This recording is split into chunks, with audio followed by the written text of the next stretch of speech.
Halo, Assalamualaikum, berjumpa kembali di channel Siwar TV.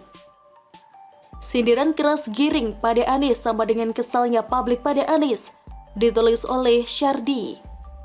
PLT Ketum PSI Giring Ganesha tanpa disangka-sangka melakukan serangan telak kepada Anies. Giring menuding Anies pembohong, pura-pura peduli dengan masyarakat yang menderita akibat pandemi COVID-19. Hal itu dikaitkan dengan Formula E. Oleh karena itu, dia berharap jangan sampai Indonesia jatuh ke tangan Anies. Gubernur Anies Baswedan bukanlah sebuah contoh orang yang bisa mengatasi krisis.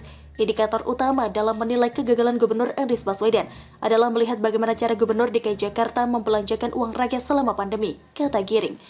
Giring kemudian menuding APBD DKI Jakarta yang begitu besar dibelanjakan Anies untuk kepentingan sebagai calon presiden 2024. Anies dinilai mengabaikan desakan masyarakat untuk membatalkan rencana balapan mobil Formula E. Uang bukan dan jaminan bank bagi penyelenggaraan balap mobil Formula E dibayar Anies pada saat pemerintah secara resmi mengumumkan negara dalam keadaan darurat karena pandemi COVID-19. Uang rakyat sebanyak itu dihabiskan oleh Gubernur Anies Baswedan di tengah penderitaan rakyat yang sakit, meninggal dan hidupnya susah karena pandemi, kata Giring. Uang 1 triliun rupiah dia keluarkan padahal rakyat telantar tidak masuk ke rumah sakit yang penuh, rakyat kesulitan makan karena kehilangan pekerjaan, katanya. Dia juga menyebut Anies pernah menyerah dan tidak bisa mengatasi situasi, tidak ada dana untuk mengatasi pandemi dan meminta pemerintah pusat mengambil alih penanganan. Pura-pura peduli adalah kebohongan Anies Baswedan di tengah pandemi dan penderitaan orang banyak. Rekam jejak pembohong ini harus kita ingat sebagai bahan pertimbangan saat pemilihan nanti di 2024. Jangan sampai Indonesia jatuh ke tangan pembohong, jangan sampai Indonesia jatuh ke tangan Anies Baswedan, katanya. Ini komentar dari saya. Sebagai seorang ketua umum partai, untuk sementara waktu rasanya ini terlalu frontal. Biasanya jarang ada pemimpin partai yang menyerang pihak lain dengan skala yang sangat pedas, kecuali dua partai tukang nyenyar itu. Kalau menurut saya, ada cara lain yang lebih baik dalam menyerang Anies, yaitu tunjukkan segala kegagalannya atau target janji yang tidak tercapai. Dengan begitu publik sudah bisa menilai bagaimana sosok Anies ini. Tapi kalau dikaitkan dengan Formula E atau melihat kinerja Anies yang kacau balau selama menjabat, maka pernyataan Giring tidak salah dan mungkin bisa dimaklumi. Saya yakin statement ini juga merupakan ungkapan kekesalan banyak orang kepada Anies, dan itu tersampaikan oleh Giring yang kebetulan diekspos oleh media sehingga menjadi heboh. Kalau orang biasa yang teriak, mana ada yang peduli kan? Memang benar kalau sampai negara ini dipimpin oleh Anies yang kurang transparan, suka memboroskan anggaran untuk proyek kelebihan bayar, suka janji bombastis, lalu kemudian dikurangi targetnya, didukung pula oleh kelompok pengacau berkedok agama, maka semuanya jadi komplit efeknya. Kalau kalian paham sepak terjangnya sejak menjadi menteri, pasti tahu sudah berapa kali ada indikasi pemborosan yang sangat luar biasa. Kira-kira kalau menjadi pemimpin nomor 1 di negeri ini, berapa besar pemborosan yang berpotensi terjadi? Saya tidak bisa membayangkan itu. Soal kata pembohong tidak perlu terlalu dipermasalahkan karena Giring mungkin ingin menyampaikan secara garis besar kalau Anies adalah sosok yang sebenarnya tidak layak jadi pemimpin. Pertanyaannya, setelah melihat 4 tahun dia menjabat, apakah Anies masih bisa dipercaya? Itu pertanyaan paling penting. Anies kebetulan hanya beruntung di waktu yang tepat, di saat Ahok sedang bermasalah dengan pidatonya di Kepulauan Seribu. Kebetulan pula kelompok pengacau itu memanfaatkan atau mungkin dimanfaatkan situasi ini untuk mempolitisasi.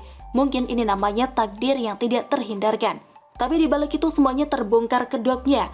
Kelompok pengacau tukang jualan surga itu akhirnya tamat riwayat. Satu persatu dipermalukan, seperti kata Ahok. Terbukti juga, Anies tidak bisa kerja, hanya bisa menata kata. Plus suka menghindar dari masalah, dan paling kesit kalau ada prestasi. Kesimpulannya, ternyata Giring sebagai ketua umum partai sebenarnya terlalu keras. Tapi di sisi lain, publik menyukai itu. Serangan telak cukup sekali dan efeknya luar biasa. Bagaimana menurut Anda? Silahkan tulis komen Anda di kolom komentar. Jangan lupa untuk like, subscribe, dan share. Siwar TV pamit, sampai jumpa. Wassalamualaikum warahmatullahi wabarakatuh.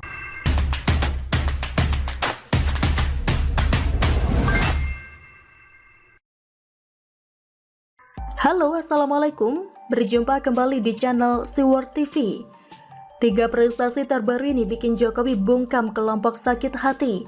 Ditulis oleh Syardi. Kalau ditanya apa saja hasil kerja Jokowi dari awal menjabat tahun 2014 hingga sekarang, tentunya sangat banyak, bahkan bisa dibuat jadi buku sampai beberapa jilid. Tapi baru-baru ini pemerintahan Jokowi kembali memberikan prestasi yang sangat mengagumkan. Tercatat ada 3 pencapaian terbesar yang semakin menunjukkan kalau Jokowi adalah salah satu pemimpin terbaik di Indonesia hingga saat ini. Yang pertama adalah groundbreaking pembangunan pabrik baterai kendaraan listrik pertama di Indonesia, milik PT HKML Baterai Indonesia di Kompleks Karawang New Industrial City. Bukan groundbreaking yang jadi prestasinya, melainkan kehadiran pabrik baterai kendaraan listrik yang menjadi pertama dalam sejarah di negeri ini.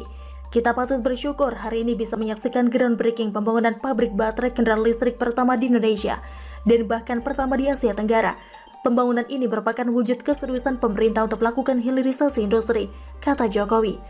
Jokowi juga menegaskan bahwa komoditas bahan mentah sudah berakhir, struktur ekonomi akan berubah di masa mendatang, di mana selama ini berbasis komoditas akan berubah menjadi pengembangan inovasi teknologi. Jokowi ingin Indonesia keluar dari belenggu menjadi negara pengekspor bahan mentah dan dapat melepaskan diri dari ketergantungan dari produk-produk impor. Jokowi ingin mengubah negara ini dari negara yang kebanyakan impor menjadi negara yang kebanyakan ekspor, tujuannya agar neraca dagang sehat. Pada Maret 2019 lalu, Jokowi mengungkapkan kekesalannya karena masalah neraca perdagangan Indonesia yang konsisten defisit yang sudah membebani negara selama puluhan tahun. Jokowi berulang kali menyebut kunci untuk mengatasi defisit adalah investasi dan ekspor, sekaligus jadi pendorong pertumbuhan ekonomi Indonesia. Tahu kesalahan kita, tahu kekurangan kita, rupiahnya berapa defisit kita tahu. Kok tidak diselesaikan? Bodoh banget kita kalau seperti ini, katanya. Stigma ini yang pelan-pelan ingin diubah Jokowi. Melalui hilirisasi industri, Indonesia diharapkan jadi negara industri dengan nilai ekspor yang tinggi. Makanya Jokowi berusaha menarik banyak investasi ke negeri ini. Ulang, apalagi sejak tahu belasan perusahaan yang hengkang dari Cina lebih memilih Vietnam dan Thailand, dan Indonesia tidak dapat satupun. Jokowi sungguh kesal saat itu, sekaligus cikal bakal lahirnya Omnibus Law. Yang kedua adalah ekspor Republik Indonesia yang mencetak rekor berdasarkan data Agustus 2021. Badan Pusat Statistik atau BPS mencatat nilai ekspor Indonesia pada bulan tersebut mencapai 21,42 miliar dolar Amerika Serikat pada Agustus 2021. Angka tersebut naik 20,95% dibandingkan ekspor pada Juli 2021 yang tercatat 17,71 miliar dolar Amerika Serikat. Sejarah tahunan ekspor Agustus 2021 meningkat 64,1% jika dibandingkan dengan ekspor Agustus 2020 yang sebesar 13,06 miliar dolar Amerika Serikat.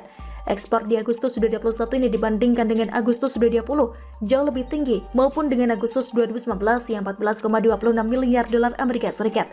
Kinerja ekspor kita di 2021 itu lebih baik dari 2020 maupun 2019, kata Kepala BPS Margo Yuwono. Artinya, kinerja ekspor bulan Agustus 2021 lebih baik ketimbang sebelum pandemi. Kesimpulannya, neraca perdagangan Indonesia pada Agustus 2021 kembali membukukan surplus sebesar 4,74 miliar dolar Amerika Serikat, sekaligus menorehkan rekor tertinggi sepanjang masa sejak Indonesia merdeka. Menurut catatan CNBC Indonesia, rekor sebelumnya tercipta pada Desember 2006, yaitu 4,64 miliar rupiah. Dengan semakin banyaknya hilirisasi